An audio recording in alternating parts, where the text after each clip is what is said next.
welcome to video number 2 in this series titled Configuring Windows Server 2008 Services. The title of this video is the Virtual Machine Setup.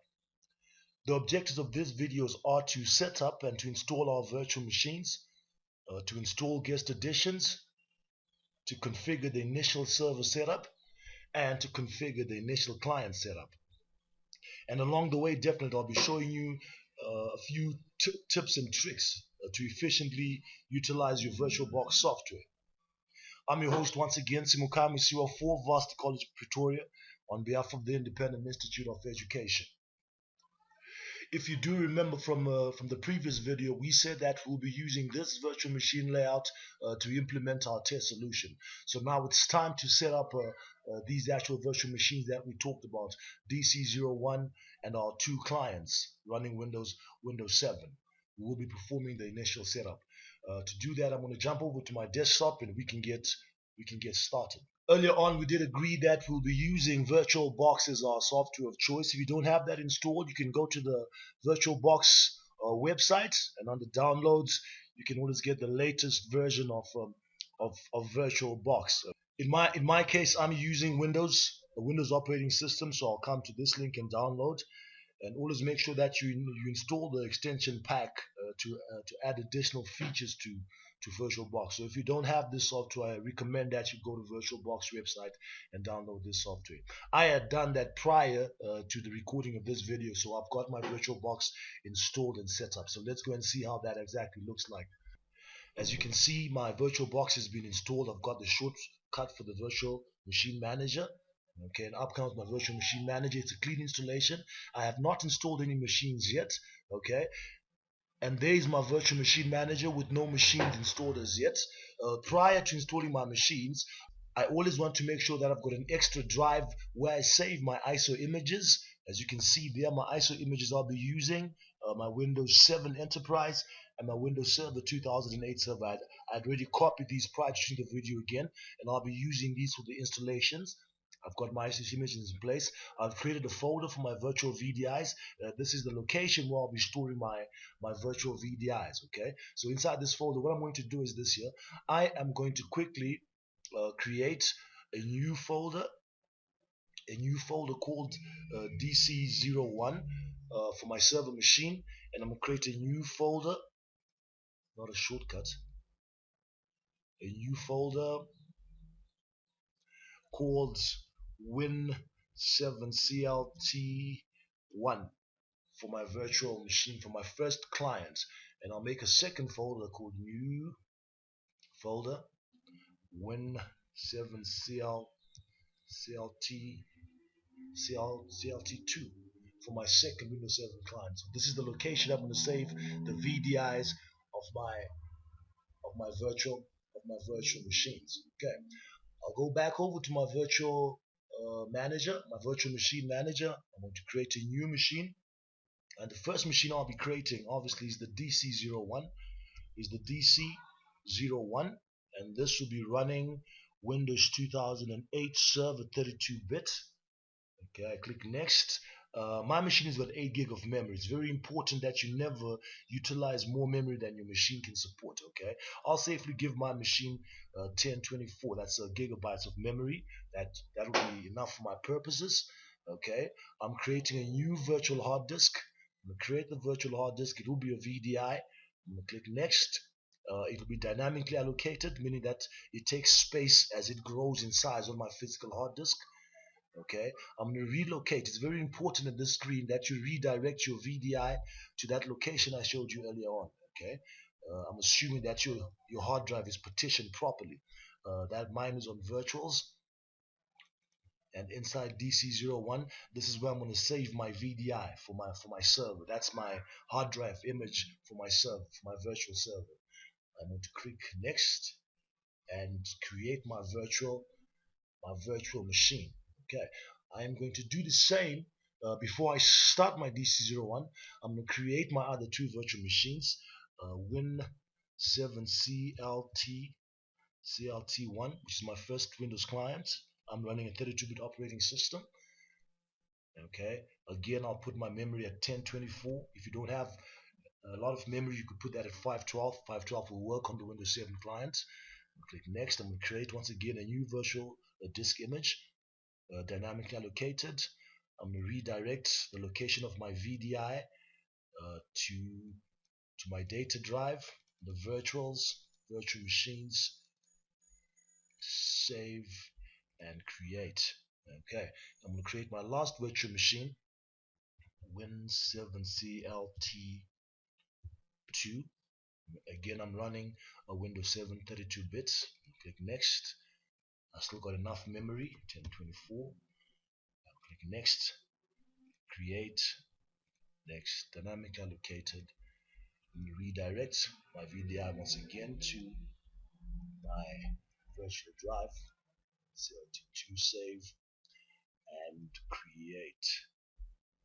I've got my 3 virtual machines all created, so it's now time for the actual installation. But before we go to the actual installation, there's one issue I want to address. I want to take you back to a slide whereby I showed you the virtual machine layout.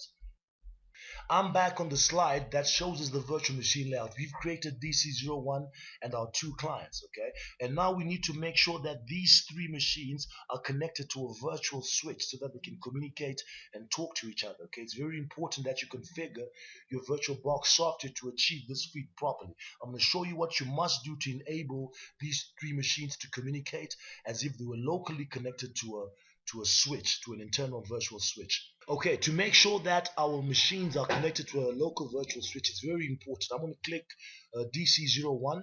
I'm going to go into the settings of DC01. I'm going to go to the network and change the network adapter from NAT to internal network. It's very important that you save that as an internal network. This internal network represents the virtual switch we are talking about. Okay, so I'm going to do that for all 3 machines. I'll go to settings, network, and I change that setting to internal. And then for my 3rd machine, settings, network, I change that to internal. Okay, so I've managed to connect all these 3 machines to a virtual switch so that they behave like they're connected locally.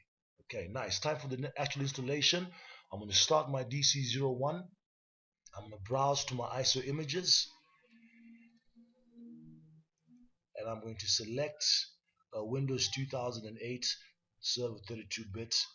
Okay, and I'm going to start the installation of my VirtualBox. What I'm going to do at this point in time, I'm going to stop the video while the installation process takes place because I do know that you are capable of installing. I don't want to bore you with the installation process. I'm going to go ahead with my installation and I'll see you on the other side of the installation.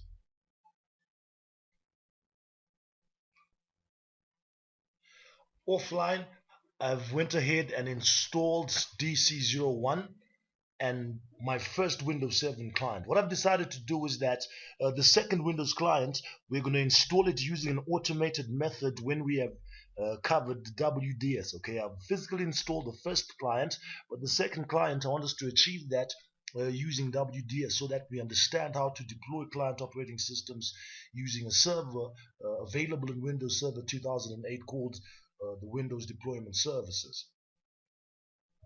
As you can see on my desktop there, I've got a fresh installation of my DC01 running Windows 2008 server. I chose the Enterprise Edition and I've got my Windows 7 CLT client configured running Windows 7 Enterprise. I want to walk you through the initial configuration steps of both the server and the client. Okay, I'm going to click OK and set up my new password. Make sure that you always implement a very strong password for the administrator account. And success. Okay, so my password has been changed. This is a brand new installation of Windows 2008 server that I've configured. Let me just switch to full screen mode using the host F key. I can switch to full screen mode so that you can see, have a clearer picture of what I'm trying to do here. There I am sitting on the initial screen of my first logon called the initial configuration tasks. It's a wizard that helps you to set up your server from the very first time. I don't like using this wizard personally. I like doing things more manually. So I'm going to close that. And I'm sure the next thing to pop up will be my server manager. Again, I like to try and do things more manually, but we will be using server manager as a resource for administrating our server on a day-to-day basis. Okay, so we'll be coming back to this server manager window. Okay, so there I am at the desktop of my newly installed server. Let me just pop up my common icons, my common desktop icons. Okay, and then first thing I like to do is to change the computer name. I don't understand why Windows don't allow us to change the computer name at installation. If you can see that the installation process generates a random name which is not very intuitive. Okay, so we need to change that name. You can see that we come in a work group. Okay, I'm going to change the name. I'm going to call this DC01. DC01. Okay, we're still a member for work group. After we run DC promo, we should be promoted to a domain later on when we install the Active Directory. Okay, alright. It's going to ask me to restart. I'm going to close and I will restart later. I want to configure my network. Using ncpa.cpl. Okay, to open up my network adapters, the shortcut that's called ncpa.cpl. Okay, I'm going to set up an IP address on my server. We won't be using IP version 6 for now, so I'll disable that. I'll be using IP version 4, and we'll be using what IP address? 192.168.0.1. Okay, we'll have a fictional gateway of 192.168.0.5, and our server, this computer is going to be a DNS server by the time we finish configuring, so we can look back for the server. Okay, so I've got my initial configuration sorted out. Before I restart as well, I want to install guest additions. Okay, so if I go to devices, I want to install guest additions to enable me to share files between my host and my virtual machine. Okay, so once I've selected guest additions, I can go to my computer. In the disk drive, you'll see guest additions. I'm installing the 32-bit. I'll just take all the defaults, and accept Oracle drivers and finish the guest addition installation. Okay, and now I can finish and reboot that PC. That concludes the configuration, the initial configuration of that PC. While that is taking place, I'm going to go over to my Windows 7 machine. And also install my guest additions. Okay, my Windows 7 machine, I also want to install my guest additions. I won't be setting up the IP addresses on this machine, as I expected to receive these IP addresses from DHCP when we later configured the DHCP server. I just want to install my guest additions.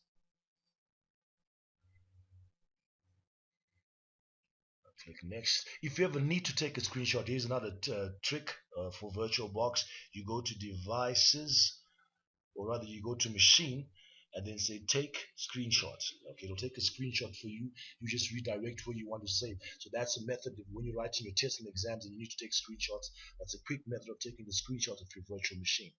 Okay, I'm going to click next to install my guest additions and trust Oracle drivers and software, and finish the installation of my guest additions. And we'll see how to share files in a later video between the guest machine and the host machine. But on the prerequisite that guest additions has been installed. Okay, I'll click finish to reboot, and basically that brings us to the end of this video. I'll see you in the next video where we set up the Windows server storage. Okay, I want to see how we can set up the Windows server storage in the next video. Thank you for watching.